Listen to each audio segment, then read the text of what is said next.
চলুন তাহলে আজকে আলোচনা করব ইন্ডিয়ান মুভিকে নিয়ে।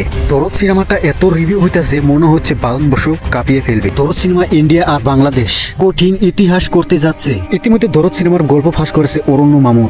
সিনেমাটার মধ্যে এত অ্যাকশন হতে চলেছে তো আমরা বলে বুঝতে পারছি না। যখন কলকাতা পাইলের সাথে কাজ করলো তাহলে অ্যাকশন গুলো দেখুন না, তো অ্যাকশন গুলো কিরকম লাগে। ওয়াও, এই সিনেমাটাতে রয়েছে বলিউডের বিলিয়ন। এখন আর কিছু বলবো না, শুধু দেখাবো।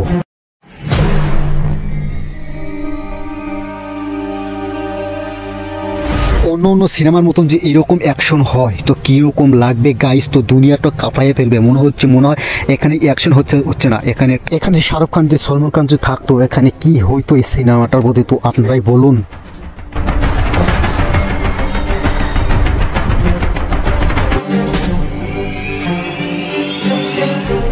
সলমান খান, শাহরুখ খান, শাকিব খান।